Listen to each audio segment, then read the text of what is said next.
Thank you. Alrighty.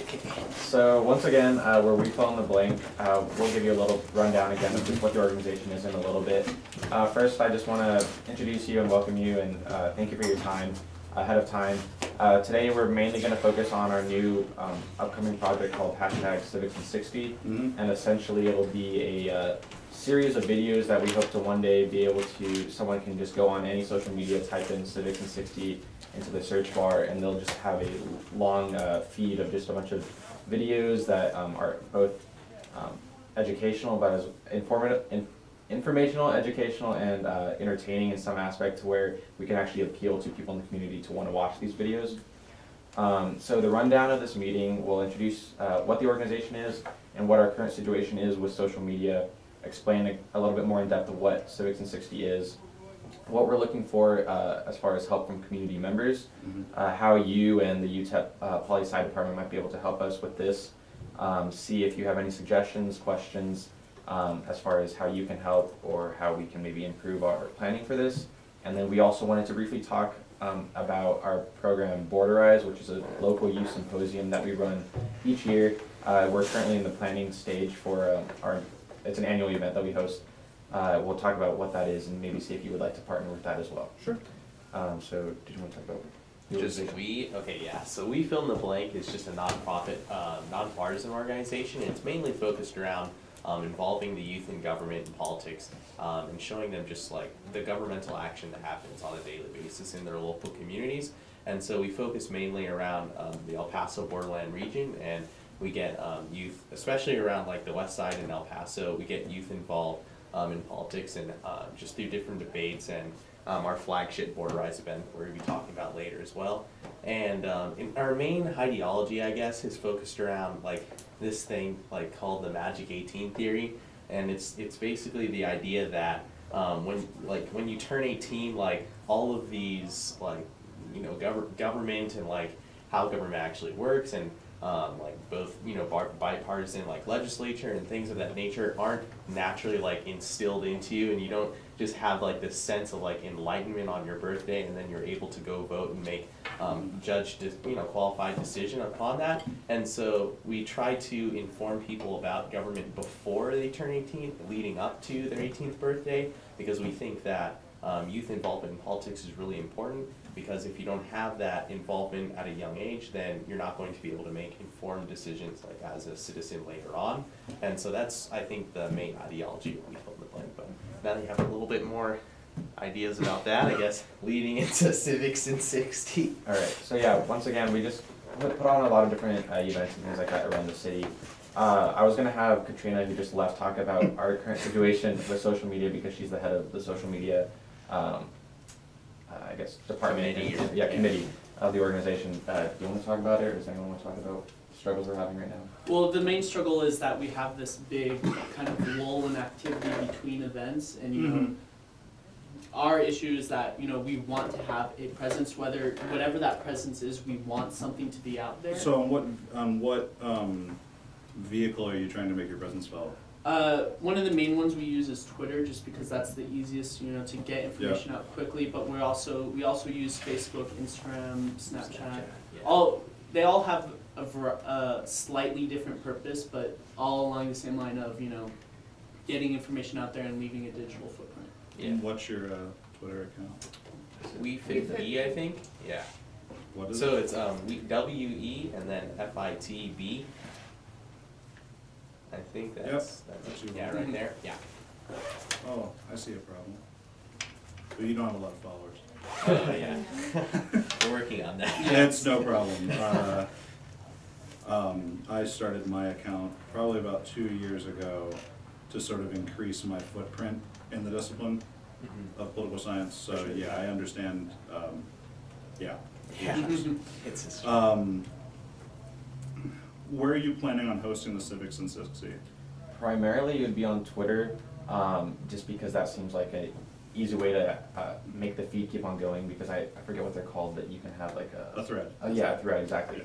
All of these #Civics in 60s, but we'd also try to we would also try to put it on our Facebook, just because Facebook seems to be one of the more underused ways to get outreach in the community, and we have a lot of the I hate to say older, but older members in the community that work with us, they use Facebook, prefer to the other platforms. Yeah, I would advise, I mean, certainly host, the problem is if you host on Twitter, on Facebook, you're cutting your audience down for either one. But both of them can be useful vehicles for sharing something from YouTube. Make a YouTube channel, post all the videos in there, and you can share them. And so all the viewership is recorded in one area as opposed to two. That's the first thing I would do, because you could have people follow you on YouTube as well. It's kind of an unused sort of social media aspect. So I would think about it in that way, because you can easily share them on either account. And especially because of their time that you're obviously planning on doing in 60 seconds. Yeah. It would facilitate itself a lot easier So we that can way. just do like a playlist on, we actually have a YouTube account, we have Yeah. a few videos on there already, so. Yeah, and that just could do a work. playlist that'll be all the civics in 60. For sure, yeah. But it's also an easy way that you'd be populating the hashtag both to Facebook, Twitter, Okay. and YouTube as well. Okay. Just as an idea. Alright. But yeah, generally it sounds, who else are you partnered with in the community at this point? Do you want to talk about that? Well, we're primarily partners with the El Paso del Norte Health Foundation. Okay. We also work with people like Borderplex, the El Paso Community Foundation, just various kind of, Yeah. the Raven Group we've worked with. I'm trying to think, sorry.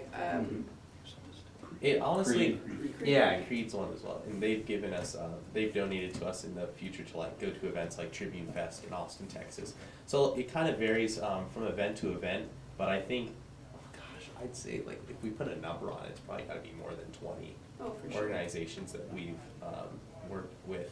We also work with a number of, especially like, cause I work with like the outreach, because we have certain committees within We Fill in the Blank that we work towards certain goals and events. And so with the outreach committee, we've worked with different neighborhood associations throughout El Paso.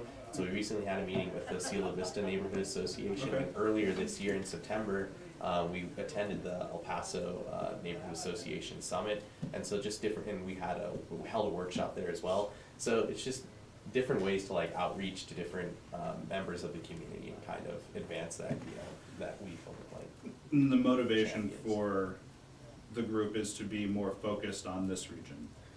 And so that's something that that's something that we're trying to kind of change in years following now. And it's difficult because our members are high schoolers that like recycle every 4 years. Right. And so we're trying to branch out to different high schools, specifically like in the Las Cruces area, further I guess westward of El Paso, and try to get just more of a national presence. And so I think we kind of worked a little bit with that, with like talking to like, House representatives like Beto O'Rourke and like Will Hurd and people like that. But in terms of like, I think we want to be a national organization at some point, maybe like a decade from now or so. But like right now we're focusing on, on the region as a whole, the Borderland region. And I think that one of the reasons why I guess we're having trouble moving to the next stage is because even though we have a lot of local resources and assets as far as people, we've never really been able to get all of them together and work with We Fill in the Blank together, if that makes sense. So we get a little help It's here, a been little help disparate, here. but not Exactly. sort of an aggregate sort of push. Right, and so through Civics in 60, although this isn't like the only way that we'll need to achieve it, it's definitely a way that we can bring all these leaders together into one platform. And so whether it's professors like you from around the region, both at UTEP, at NMSU, EPCC, just advocates in the community, politicians, whether it's Beto O'Rourke, the mayor, anyone like that, we're just trying to get a group of people together that would be willing to put out these videos. And again, they're just short 60-second max videos, crash courses like I described them, to really break down any concept or terminology or event, something like that. It has to do with civics, political engagement, things like that. Okay. Have you all worked with UTEP at all, at this point? I think we've tried to work in the past. I think, should we bring up like the polling center? We tried to establish some sort of like polling center as well, because So we feel, I didn't really explain this very well, but We Fill in the Blank is also centered around education and data. And so Border Eyes focuses a lot around education, like bringing in 8th graders and explaining just like the different aspects of like civics and leadership within, you know, politics. But then like when, in terms of data, like recently we held, within the last year, we held a 2016 exit polls for the presidential election. Mhm. And so we had, I think, over 140 kids out at different polling sites throughout El Paso. And so, and we were able to bring in pretty good results. I think they were within, I don't remember the exact percentage they were within, but they were pretty detailed and accurate according to like the Huffington Post and the Washington Journal, I think, right? Yeah.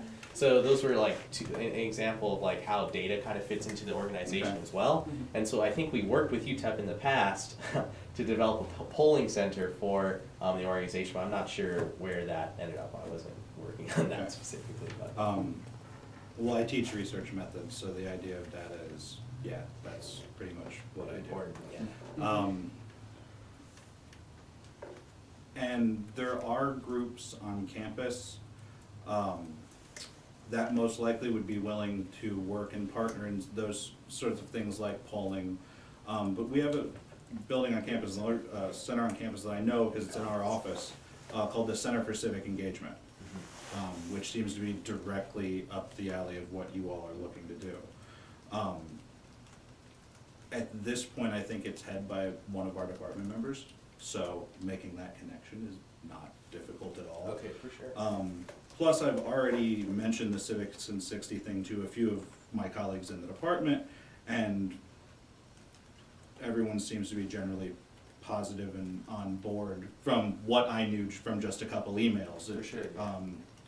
But I know people in other departments as well who would also probably be willing to engage in the quick video, 60 seconds, that would be happy to do so. Because I don't know if you know, part of our mission at UTEP is that we try to balance our teaching and scholarship very much in the same vein. So I study state courts, so I teach classes about courts. But I have a much stronger background more generally. I was a high school speech and debate. I coached speech and debate in college and did it in college. And so public speaking is not something that is at all intimidating for me. So I'm the one the department usually pushes out to go talk to people because it turns out I don't mind. That isn't true for most academics, just so you know. But there are a lot of people who are interested in getting their hands in the community and helping the community in some way. One of the large pushes for our department is to start recruitment. So our idea is if we talk to students who are in high school about what political science actually is, it increases the likelihood that when they come to UTEP or go wherever, they'll be more likely to major or concentrate in political science. So I think you'll see a natural mix from our department in terms of wanting to help, because it fits very much where our headspace is now. And we have a large degree in variance in what our specialties are, so it wouldn't be all the same sort of topics for Civic and 60. It certainly all involve politics, obviously, but I mean, we range from international conflict to, you know, political participation in South America to just a variety of areas that we focus in. Like today I have an article in the Washington Post on the Bears Ears Monument and the tribal suit. So there's a pretty wide range of what it is that we do. That being said, I see you have a camera, which is a big deal, because the thing I was gonna ask for most of my colleagues is if you can come to them and film them, that's gonna increase their likelihood to participate because there's nothing on them to actually do except be there and come up with something. So that would definitely be a huge help. For me, not a big deal, but for them, it could be. Then just being able to schedule out in advance is really sort of, our time is oddly allocated. Okay. So, like this was perfect because I was contacted like almost a month in advance of, hey, can you do something? Oh yeah, of course, that's no problem. It's a month in advance, of course I can. but our schedules do get bogged down, so it's nice to be able to plan ahead. For the Civics and 60 thing, I don't see any issue, although I will say one thing on your email. Explain what we fill in the blank is. Because it was like, Esteban, we fill in the blank, and I'm like, did he just use a form letter and not actually like fill in the blank? So, this is, so for someone who's unfamiliar with the organization, Yeah. give a pitch about what the organization actually does. And if you can get that letter to me, I can distribute it in my chain in the university.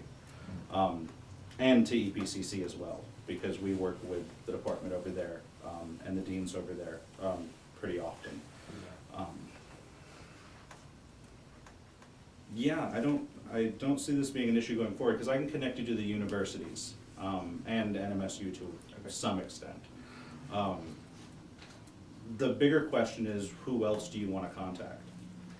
Not so much from the university, because I can facilitate that happily. But you don't just want a bunch of academics on camera talking about civic engagement. You want people who are actually civically engaged more so than we are talking about civic engagement. So whom have you thought about in terms of making the contact at that level to facilitate the program? Well, for the most part, right now, since we're just trying to get the program, I guess, started, we're focusing more on the connections we already have. So, for example, in the community, Richard Dayub, there were some other. Laura Altoff. We have connection, like Laura Altoff with like Region 19. We have connections with just different people that we've worked with in the past, especially since like last year, for example, like at Borderize, we had to like, I guess, reach out to a lot of experts to kind of help with the educational process for the 8th graders that were in teams at during the event. And so we have certain contexts that we know of and that I think, for the most part would be okay with helping us with this. So that's probably where we're going to go to first, and then from there, I mean, as this continues, obviously we're gonna need more people to do this. So I think it's actually gonna serve as some sort of incentive to actually, reach out and get more people involved in the week. Well, yeah, and I would think if you can clearly establish that there's a group of people who are already engaged in it, it becomes a For lot sure. easier to ask someone after the fact, hey, this is what we've been doing. Yeah, Would you also like to participate? absolutely. So obviously you would probably want some elected leaders locally. I mean, that's just kind of a given. One that I would urge is to remember your elected judicial leaders, because frankly, no one ever asks them to do anything, and they'd be more than ecstatic to actually do it. Trust me on that. Judges don't get contacted for like normal stuff. When I contact a judge and ask them something, they're like, wait, people study us that aren't lawyers? I'm like, no, it's really true, people do, I'm one of them. So if you could make yourself available to them, I think For sure. they'd be exceedingly happy to participate, both federal and our local federal judges and also our state and county judges, I think would be enthused to participate. Plus, they would have a different view on it than others, than your regular elected leaders. Because despite being elected judges, they generally don't think of themselves as politicians, despite the fact they really are and behave like it all the time. They don't like to internalize the fact that they are. So you'd probably get at least an interesting play from them. And there are folks in our department that can also connect you with more elected leaders, obviously, than I can, having only lived here for 5 years. But I think that's a good strategy, is if you want to start with people that you know will be willing to do it, myself, others that you're contacted with, people that I can put you immediately in contact with in my little realm of influence, and then use that sort of as a launching pad to entice others. Like basically send them your pitch with the YouTube playlist and say, this is what we've been doing. We're focusing on the borderlands. Would you be willing? I don't think many people, if you're flexible in terms of when you could come down and film them, would be really against it at all. You have to remember, politicians look at everything as ability to campaign, and even though they're not gonna say vote for me at the end of it, it's still a 60-second soundbite with them and their name prominently featured. Yeah. They're gonna do it. Yeah. It's free advertising. Other groups that you might want to think about getting in contact with, the Center for Sexual and Family Violence. We have a very strong chapter here in El Paso, and they're very civic engagement minded, and I think they would have an interesting take from that standpoint. And obviously I can put you in contact with them as well. But yeah, I say try to get something out. What is your spring break, March? March, yeah. Yeah. I would probably try to say have like anywhere from 5 to 10 of them already in the can and release them all at the same time. And when you actually put them out there, contact the local media. Contact local reporters, and if you don't know them, ask. Because that will increase your viewership. It might even end up with being one of you, either in the El Paso Times or at, literally across the street at KFOX, just doing a quick on-screen about this is what we're doing and this is why we're doing it. Trust me, they love to fill time. Trust me. But I think with just a very conceited push all at the same time, having a lot of content built up before you release the content, I think it'll sort of help grow itself, and certainly make it easier for you to contact people to do more. Any other ideas and questions you might have about that sort of stuff? I think as far as that, especially with you just being a source to get Yeah, other contacts, I'm happy to is gonna be great, facilitate to because other people. that's one of the easy. hardest things, is just reaching out to people and getting them to respond back, especially because most people have busy schedules, Yeah. like I'm sure you do. But they're probably gonna take someone more seriously, like you, advocating for us as opposed to us advocating for ourselves, I at first at least. fully understand. Yes. Unless you have any more questions about Civics and 60, we can go ahead and briefly talk about Borderize. Is that okay with you? Yeah, no, I'm yours for presumably an hour. Okay, so. If you want me for that long, that's, I'm here. Do you want to talk about Borderize? Yeah, okay, so Border Rise is our annual event. This year will be the 4th year that we've hosted it. Okay. And essentially the idea behind it is we're trying to gather up groups of specifically 8th graders this year and last year from all across the border region, whether it be Las Cruces, Juarez, El Paso, Horizon, and essentially educate them about issues within their community, and then give them the opportunity to draft some sort of solution, like a policy essentially that they could get implemented within their community to solve that issue. This year we've decided that I think kind of where our event goes slightly askew is identifying that problem, because obviously 8th graders, it's not that they don't see problems within their own community, but what they see will be kind of influenced by their own self-interest and the things that affect them the most. So you want a salient issue for the community, but also something that's actually salient for them. Yeah. Yes. So the idea that we've come up with this year is to have some sort of community roundtable where we get people who are educators, people who own businesses, people who are part of Borderplex, who are local officials, and bring them all together and try and essentially just develop this issue and identify a problem within the community, if not several problems, that we can present to these 8th graders for them to solve. So sort of, you want the community to brainstorm an idea Right. together. Yes. Yeah. Not a bad way to approach it. You have to understand, with time constraints, you might get less participation than you would hope. Right. Also, don't expect community leaders to know what the hell is salient for an 8th grader. Yeah. Just keep that in mind. I think it's a great idea. So being someone who has to try to get grants every waking moment of my life, how are you all funding this sort of thing? Well, I can speak to that because I'm head of fundraising. A lot of times what we do is go around to local businesses or local organizations, and we have a lot of face-to-face meetings with them to kind of just explain our cause and A lot of times, that's what we've done for the past couple of years, and that works as far as allotting funds. We were hoping that this year, one of the people who, or several, depending on, you know, how willing people are to give, that come up to develop this issue would be willing to also help us fund, because they would be judges at our Right. event as well. So being that they're directly involved, we were hoping that they would also be willing to give. And a lot of these people have donated to us in the past, Right. so. Okay. I think we had issues with the previous year, because essentially there's 4 parts to Board-Rise, and I forgot what the third one is, but I know they all. Okay, It's so identifying the problem, identify, research. developing the issue, and or developing the solution and implementing. Okay, so identifying the problem is like our main issue right now.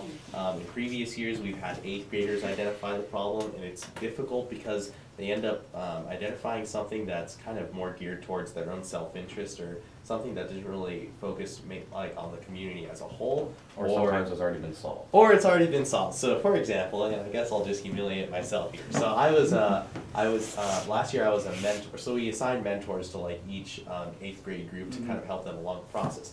I was a mentor for the group that actually won the event, that was deemed to have, you know, won the event.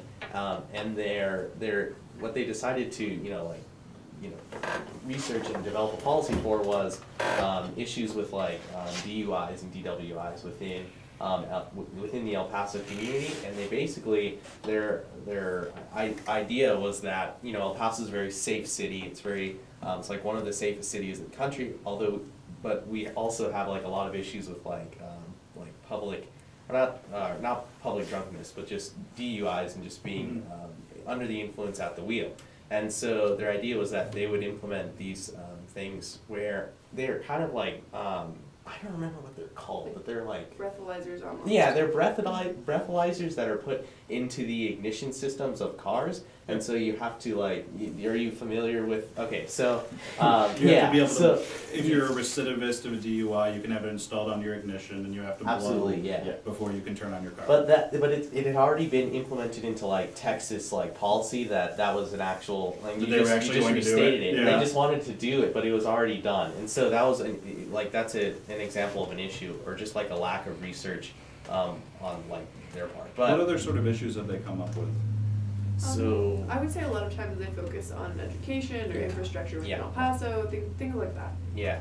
And so what we wanted to do was kind of reform that first step, which is the identification of the problem. And then from there, I think we've pretty much got down research, although we want to focus, because last year our research was a little, and I know he's shaking his boots back there because I just said something dumb. But so like, all right, so our research isn't necessarily the best. We need to bring in, this year we're going to bring in experts that are going to teach the 8th graders to research, I believe. And so it's going to help that part of the process. And then in terms of the implementation, so we've never, and this is our 4th annual Board-Rise 2018, we've never actually had a successful implementation of a policy, because the idea is that they would come up with a policy, win the event, and then hopefully help to like champion that policy later on, and bring about the change that they initially sought out and identified along with the community. And so we've never actually had that final step, which is really hard. It's very difficult, but we've never actually had that final step brought about. And so we want to work towards the final step, but I think in order to have the implementation, you have to first focus a lot on the identification. And so that's why we think that a general pursuit towards like identifying a few, like 2 or 3 issues is going to help 8th graders kind of find an issue that they align with the most, or that they find the most interest in, and then kind of work towards that issue. And as far as that goes, as far as like kind of keeping 8th graders interested in these issues, I think we had discussed potentially having a voice in this conversation ourselves and kind of trying to give You a need youth to. perspective. Yeah. You need to. And as much as you all feel very removed from 8th graders, not so much. And just one idea that I know it's salient for me, and probably salient for your parents, and if you introduce it to 8th graders, I think they would understand the difference. How many different middle schools did you draw from last time? What was the count? It was, Like eight. Okay. Yeah. How, I think it was 8. where would they since I know 0 middle schools in this town, despite having lived here for 5 years, where were they location-wise? We had one from Juarez, like Two two from from Las Las Cruces, and then the rest were just around El Paso. I think it was weird because the outreach middle schools were more willing to like work with work towards the event than like our West Side middle schools. Okay. So we had a lot of West Side middle schools that kind of felt like, for example, my my alma mater middle school, Moorhead Middle School. We worked a lot with like the humanities teachers because they're usually have the most. They're usually the ones who are gonna facilitate it. Absolutely, yeah. So we worked with humanities teachers, for example, at Moorhead, and it kind of fell through and they didn't really get pushed along, while other schools in Las Cruces and around like the east side of El Paso actually did come through. So I think it was more on east side, some west side, Juarez, and then 2 in Las Cruces. And so that brings up another issue that we have, is just trying to get the students interested in it, because whenever they hear about what motorized is, it's just like, oh, this is just another thing I need to think Yeah. and put time into, and so we're trying to also figure out some sort of incentives for them that appeal to them a little bit more, because obviously, like, just the education that they'll receive from it and experience in it is gonna be significant enough, but they're not gonna realize that. So last year, I know the winners got like some scholarships Yeah, to they got, like, Southwest University. yeah. So we're trying to think of things like that. It was hosted at Southwest University last Okay. year. That's Yeah, makes so they sense. kind of got, yeah. So we're trying to, you were talking about like, trying to get kids excited about maybe pursuing poli-sci and like your Yeah. department at UTEP. We can see some sort of way to get kids excited about Borderize that also maybe Right. will help you out. One thing I was thinking is Yeah. that, I apologize No. for having to leave. No, Thank you you're so in. much for coming, sir. no problem.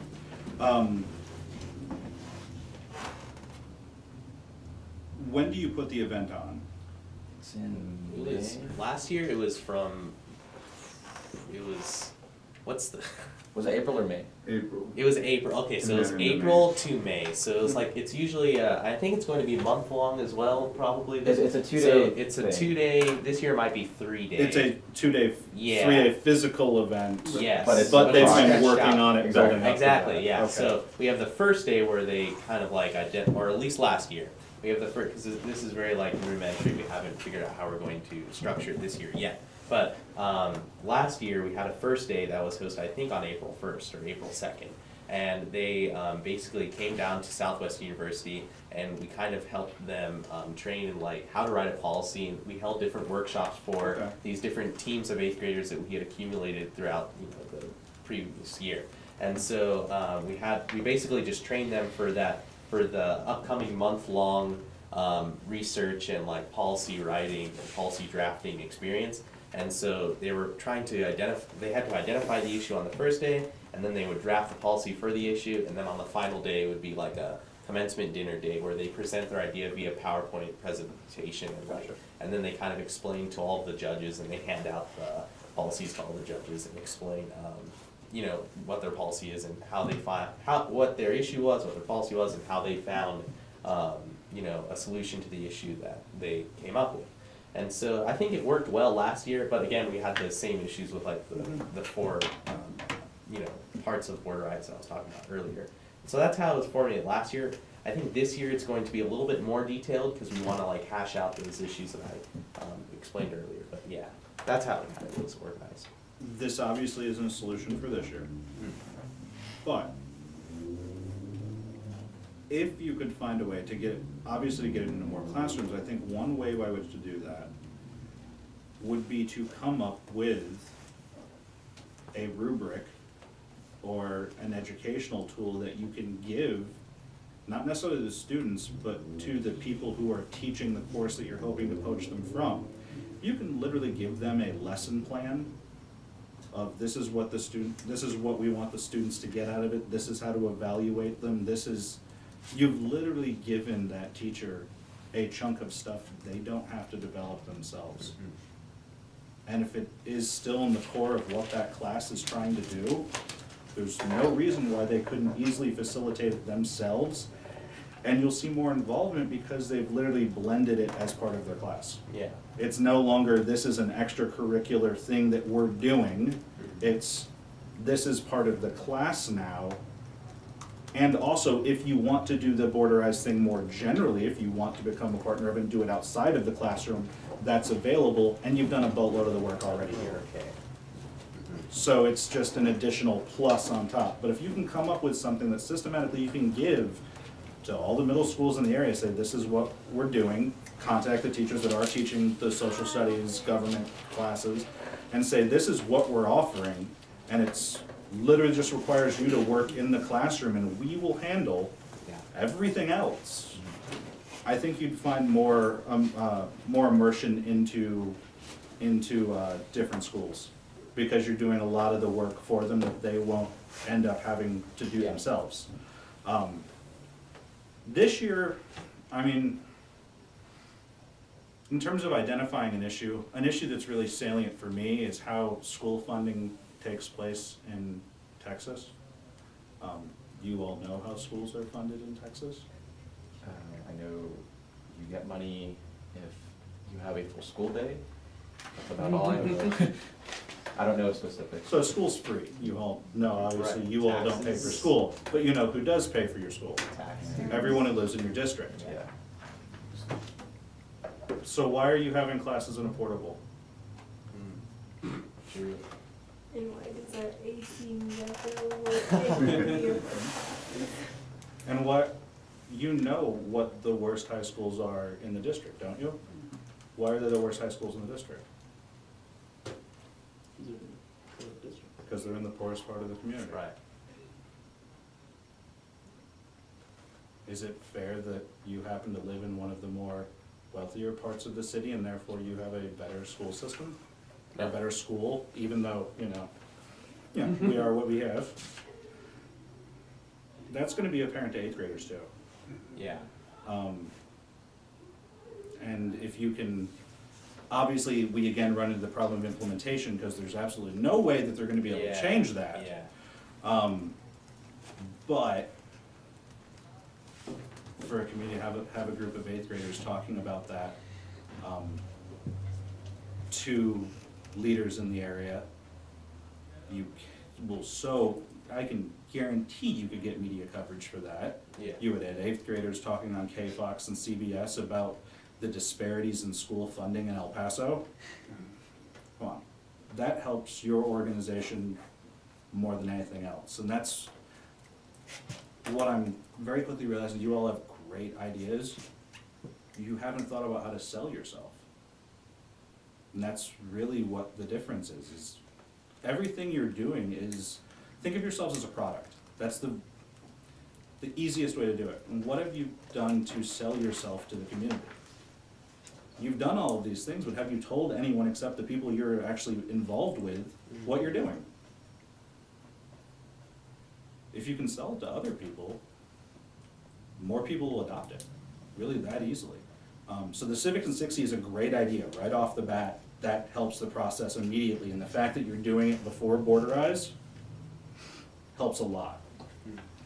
But don't forget to connect the two ideas, and connect them under who you are, not as two disparate events that we're both putting on. That they're literally parts of the same plan that we have, part of our mission. So this is step A, this is step B. And I think you need to sell yourself more, because I didn't know about this until you sent me an email. And it's not like you're working on issues that we generally in the community, or we at UTEP or EPCC aren't interested in. It's this, I taught intro this semester, so intro national government, which I'm certain all of you could sit in on and get an A, because it's not a difficult course. But every student in the state of Texas has to take it at the college level. So not just political science majors, not just people who are interested in civic engagement, but everyone. And it's my least favorite course to teach, because I have to explain to students day in and day out about why this stuff matters. And for some people, they naturally tune out. Well, that's because they're 18 to 25, and at that point in their life, there's a heck of a lot more important things going on immediately in their day than other issues. But your mission is to talk about selling kids at the age of 11 and 12 on these issues. Voting, political behavior, all of that, It's a learned activity.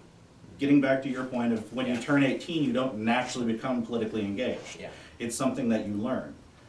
Your mission is to teach them at a young age that it's something you should be involved in. Yeah, you just need to sell that.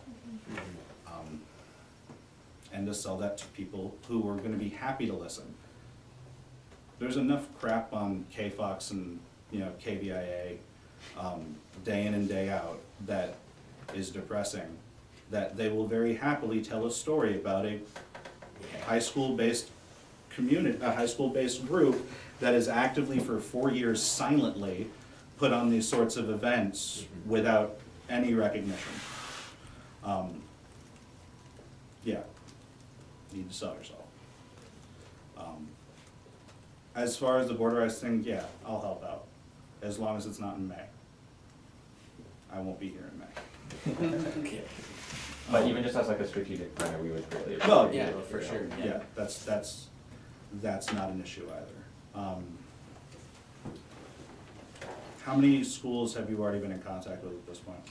At this point for this year, I don't think we've really reached out to any of the schools yet. We're still trying. Structure. Yeah, the But structure of the honestly, active events. because we're still, we do know that we're going to be reaching out to 8th graders specifically, so it's probably going to follow the same process as last year, is reaching out to each school individually and contacting those humanities, social studies Mhm, teachers and mhm. trying to get in contact with them so that they can formulate teams of students that are interested in the event in general. And then we've also tried to implement into like curriculum as well.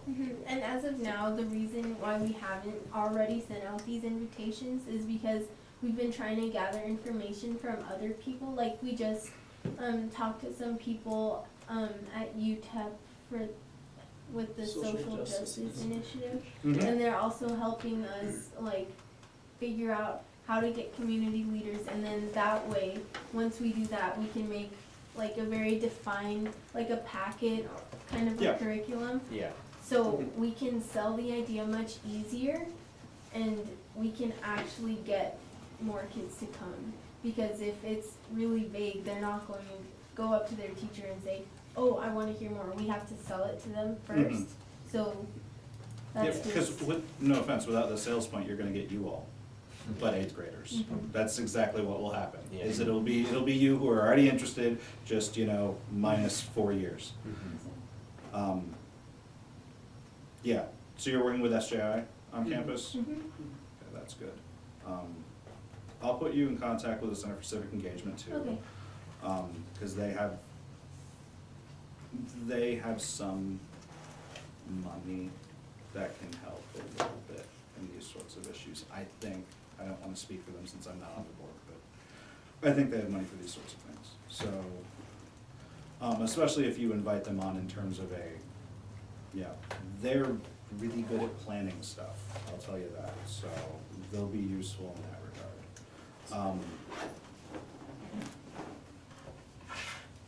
I think at the minimum, you should have that stuff out to the schools. When does classes start back in January? January 4th? Yeah, 3rd or 4th. pretty much about the same time we do. I would try to have it to them the beginning of the new semester. New year, gotcha. Because that gives them enough lead-in plan time.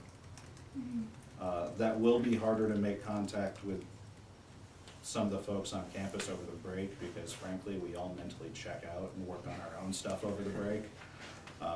I know I'm looking forward to Friday when I won't have to set foot on campus again until January.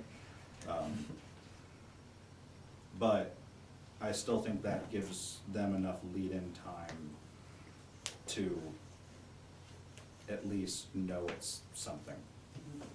Okay. Do you have any other questions regarding Citizen 60, Borderized? I know we can have an entire Yeah, hour. we Yeah. can do a thing. No, I mean, I'm just dumbfounded that you're all literally asking people for money to fund this stuff and you're still working. Like, I wish I could do that. I mean, what class year are you all? I'm Third senior. We're seniors, I'm a sophomore. we have people from all four. Okay, good, I'm talking to you all. Because for you three, it doesn't really matter at this point. There are grants out there that you can get They I think applied, Liliana had they worked on applied for a yeah. grant and they haven't heard back yet from the El Paso Community Foundation to Okay. put this out. Awesome. So we had a sophomore write a grant this summer Awesome. with the help Yeah, she's of El sitting Paso on Del Norte Foundation as our financial provider. Perfect. I advise continuing to do that. Yeah. If only because, one, it's a great learning experience in terms of writing a grant, because the first time you do it, you feel stupid, and the second time you do it, you feel a little less stupid, and then eventually it becomes to be fairly easy. And how many eighth grade, or how many ninth, 10th, 11th graders know how to write grants? Yeah, and you don't get to put on your college application, by the way, a grant writing experience. Especially if you get a grant awarded. Yeah, exactly. But, and the best thing about grant writing is basically you're gonna be asking continually to fund the same sort of events. So once you come up with a good grant, the vast majority of it can be transferred to other. I'm so sorry, I have to No, leave. It was it's so no nice problem. meeting It was you. great meeting you Thank as well. You can transfer it to other different grant announcements. Yeah. So you've got this one grant proposal, this other organization might want a little bit something different in A or B, but the vast majority of what you've written up is already, Cut and paste. yeah. And that's one thing you all need to know, as much as, I don't know how much, your teachers harp on you about it, but I harp about plagiarism all the time. Turns out in grant proposals, you can't plagiarize yourself. It's impossible. It's privately owned. You own the thought. So you literally should cut and paste and send it out to as many organizations as possible. I currently have the same grant proposal out in front of 7 organizations. The only thing that's different on those 7 is who it's sent to. It's the same proposal. So once you have a good solid one up, which it sounds like you already do, you need to find more people who are willing to give folks like you doing this sort of work money And then give it to them. and then send it out. Yeah. Because trust me, life becomes a lot easier when you can come, especially when you're going to folks to get to participate and say, by the way, we have this event that's funded by X, Y, and Z to the tune of this. Would you like to be involved? That automatically gives you credibility. Plus, it also makes it easier to do anything because you have money to do it. But no, I'm on board with the Civics and Sixties and Border Rights. There's a T-shirt Oh, behind yeah. that I can just like glance There's a over and few see. things over there. There's a couple of. Yeah. But yeah, I'm happy to do that. So my craziness ends, well, one part of my craziness, the teaching part, ends on Friday. Then there's a different sort of crazy, but I'm generally more flexible after that. So I know that you all, I don't have no clue when you all get out of school. My daughter's only 2, so I don't have to worry about this yet. But I'll have more time to work on general contacting people and stuff over the break if we want to do that. And I can help with the email as well, because I do nothing but edit writing all day, so that's pretty easy. So if we want to think about getting a group of people, obviously myself included, to do the Civic in 60 thing, I can put you in contact with folks on campus, and all I need to do is really have an email that you can email to them, but CC me on as an example of, look, Todd is doing this as well. And then happy to make the introductions afterwards. Awesome. But I would say you probably want that, like I said, 5 or 10 of them out by spring break, really. Is any of you know how to video edit? Okay, never mind then. Good. Because trust me, most of the time we can't talk for 60 seconds. It's more like minutes, many of them. So you'll probably have to edit down, but as long as you can do that, yeah, you should have a lot of content. Awesome. And you'd be willing to be one of the ones that we could? Yeah. Okay, great, thank you. That's- Just wanted to make sure. No, that's totally fine. I have no clue what you would want me to talk about, but yeah, it's not an issue. Any other questions from me? Understand you all can, all of you, and obviously you have my email, but you all can email me with questions. Yeah, That's sure. that's You not have an our issue, contact all of you. information as well. I'm happy to do so. It doesn't take me that long to shoot off an email, and I'm usually fairly good about actually doing that portion of my day, so. Awesome. Well, thank you for coming Thank out. you for coming. Sorry, I not appreciate your time. so dark so quickly. Oh, well, yeah. Thank you all. I'm looking forward to helping you. Thank you so much. No problem. Great meeting you. Thank you. I can walk you back to the front. Oh, I know where I'm going. You sure you? Generally, yes.